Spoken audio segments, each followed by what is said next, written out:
Wakizashi flew like a falling eagle and struck the ring of the mycelial mage with a clang. Hano had slipped off the handcuffs, unsheathed his sword, and threw it, all in the time it had taken me to blink. The mycelial mage grasped their hand in pain. Their face lit up in fear as they saw that their ruby had been knocked off their ring. They looked frantically around the chamber to find it. Seconds later, the mage and Hano both saw it simultaneously. It had landed in the pig pen, amongst the red berries, directly in front of the hungry pig, who ate it. "No!" shrieked the mycelial mage. Their angry hair flattened. The green light from their eyes faded.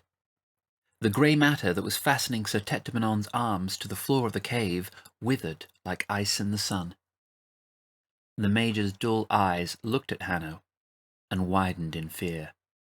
They sprinted away and dived into a dark hole in the back of the chamber. Hano walked toward the toadstool where the mycelial mage had been. He withdrew Wakizashi from the wall where it had embedded itself after rebounding. He inspected the edge for chips or cracks. Satisfied, he sheathed it and tucked it into his trousers, besides Katana, the longer sword. "Are you okay, Sir Tettimonon?" Hano asked. "I'm fine now that scoundrel's tricks are through. Thank you, Hano," he said as Hano sliced through his handcuffs with Katana. "How did you escape your handcuffs so easily? They look sturdy to me," Sir Tettimonon asked. "Many hours of practice," Hano smiled. Hano turned to the pig pen. The pig was frozen. It no longer looked at the berries. It faced forward with an unfocused gaze. Hano approached the pen and opened the gate. "Hello, friend. I'm here to rescue you too," Hano spoke as he approached the pig. "That would make you my first friend, Hano," replied the pig. It had a grunty, squealy voice, but its meaning was clear.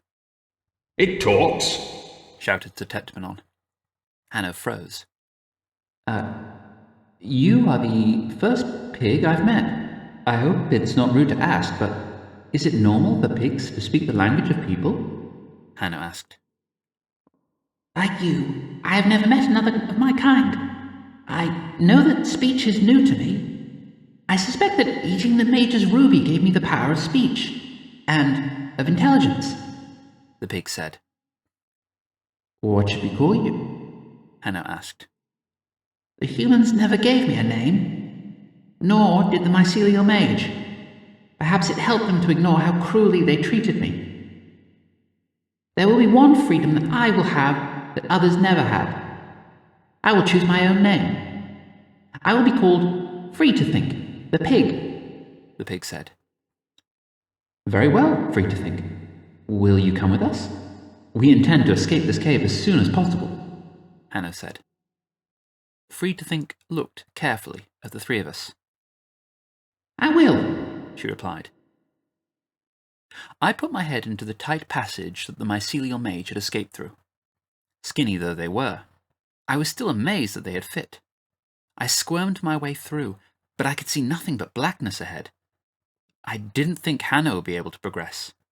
Free to Think the pig would never fit. So Tettimonon would have no chance, even if we cut his arms and legs off.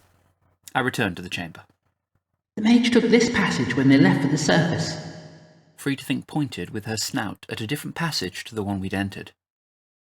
We took her suggestion and left the mycelial mage's chamber. "Sir Tettimonon, do you work for the Fairy Queen?" asked Free to Think as we walked. "I have the honour of serving as the head of her knights, pig." "I see.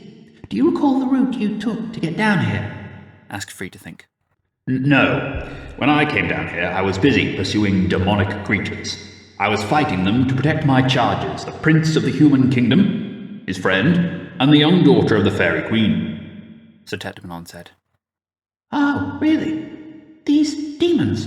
Did you get a good look at them in the darkness of this cave?" asked Free to Think. "Well, no. The demons were black in colour," Sir Tetimonon said. Free to Think looked at him. "I heard them echoing my own voice, though, repeating back whatever I said, mocking me," Sir Tetmanon snorted angrily. I see. Hano, stay away from that. Frithink said suddenly. We had been walking slowly into another, smaller chamber. To our right there was a loose circle of bone-white mushrooms growing up from the floor. Hano had approached them to investigate. He turned to Frithink and gave her a questioning look. I think the mage might be using the mushrooms to sense us. I think that they can talk to each other somehow. Even without their ruby, the mage might still be dangerous. The four of us should avoid getting close to the mushrooms. Frithink said. Hano tiptoed away from the mushrooms.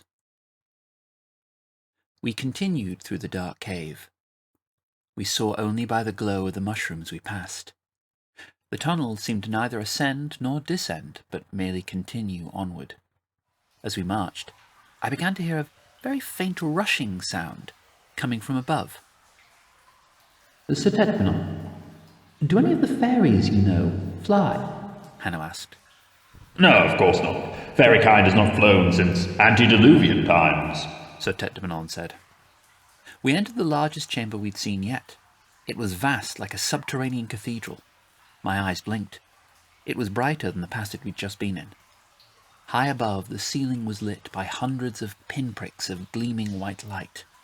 Were they gemstones embedded into the cave? 20 meters ahead there was a sheer cliff which plunged down into a dark pool below, bisecting the chamber. Perhaps 50 meters below the cliff, the water was deep, still, and utterly black. Over the water there was a wooden bridge. On the other side we could see the passage continuing. Halfway across the bridge there was a large statue of an armoured man with an oddly cylindrical head shape, holding a sharp, glinting axe. Sir Tetmanon walked carefully up to the edge of the cliff and peered down to the pool below. There came a loud, echoing voice from the bridge. He who trespasses across my master's bridge dies. The statue slowly raised its axe to its shoulder, ready to swing. It was not a statue, but a terrifically tall man, built like the stone door to a crypt. He wore thick armour, which from his feet to his shoulders was a battle-beaten grey. On his head, however, there was a brown bucket. I am Sir Lassard of the Dark Brain. My master has charged me with guarding this bridge. Turn back now, and I'll let you live. But attempt to cross, and I'll chop you down like a sapling, the knight said. I've heard of this strange fellow before. He may look odd, but he's a formidable fighter with that axe. They call him Sir Buckethead, Sir Tetmanon told us, in what I think he thought was a quiet voice. That is not my name, Sir Lassard screamed, shaking his axe at Sir Tetmanon. I have told the knights to stop calling me that. You dare insult me when I have done nothing but pledge to fulfill my duty. Yellow sir, I hope you attempt to trespass. I will enjoy slicing you in two. Sir Lassard, if that name really does distress you so much, did you ever consider removing the bucket? Frithink asked. Sir Lassard started to see Frithink the pig speak, but soon recovered his poise. Well, magic pig, armour is expensive. I am trained in mortal combat, not in making a financial budget.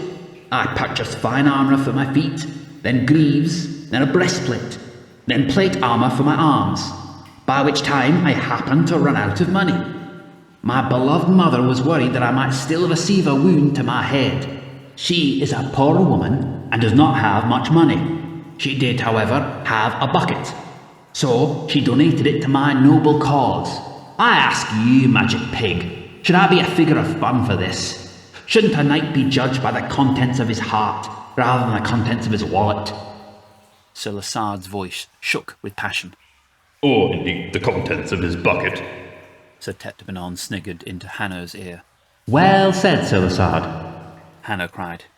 My name is Hano. We mean no harm to anyone, but we need to escape this cave and return to our homes on the surface.